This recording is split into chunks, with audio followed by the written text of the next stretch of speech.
Hi, Higher Sites team. This video is to show you how you're going to send intake forms to new clients.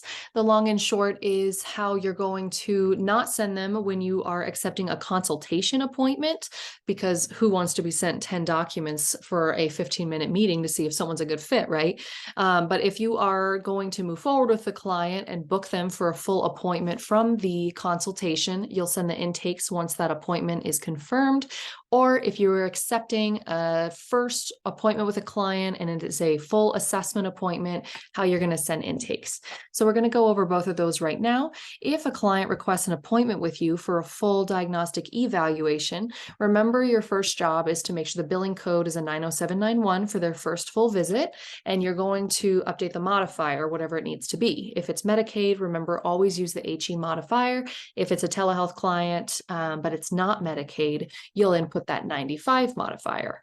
So we're going to say this is a Medicaid client. Once you make your update to the modifier, click done to save. Then you will have to scroll back down and then click accept to actually accept the appointment. From here, all the intake forms are going to be auto-selected that need to be sent to a client. The one exception to that is your specific mandatory statement is not going to be auto-selected. You are going to have to choose that. It's your job as a therapist to make sure that this is signed because the state requires it. So make sure to choose your specific statement, click continue to review, and it will say the date and the time of the appointment that's been confirmed and to fill out some documents before that appointment.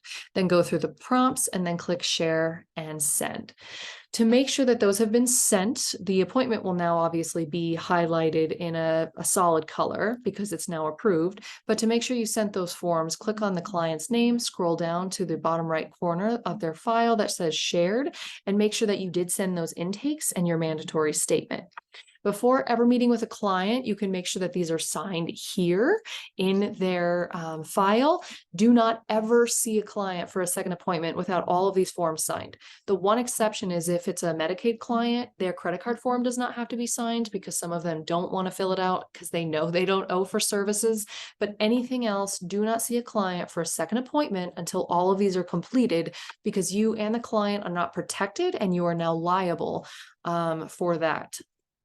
To also double check to see if any intakes haven't been signed, what you can do is, besides clicking on their file and looking, you can click on the reminders in your Simple Practice account. And if you scroll down, there will be a section under here that says clients that have not completed a document request. You can open that up and then see all the clients and go to their file who maybe have a treatment plan or intakes that haven't been signed to check that way.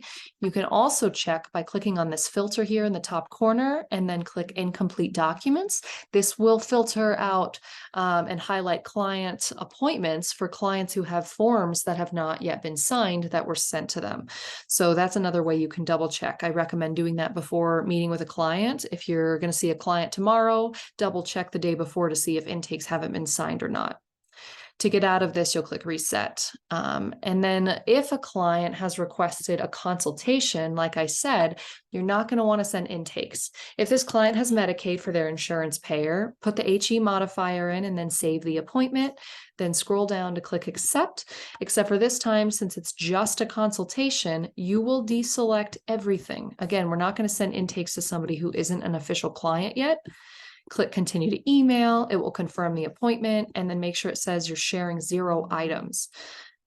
So if you do meet with that consultation client and you are both a great fit and you want to move forward, what you'll do is you'll obviously put them in your schedule on your own.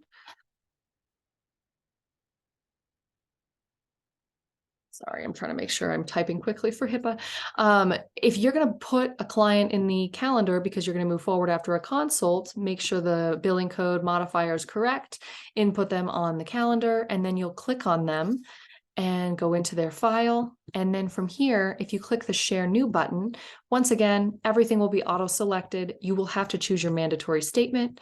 Go ahead and click Continue to Review email, and then send off this email asking them to sign all the docs, including your mandatory statement. So again, if it's a consult, don't send anything for an intake. Deselect them all when approving the appointment. If you decide to move forward and you book them for a full session, go to their file, click Share New, select your mandatory statement and send all the other intakes that are selected. If you're just approving of a full intake appointment right from the gate, you're just going to send all the intakes and your mandatory statement when accepting the appointment. Let me know if you have any questions.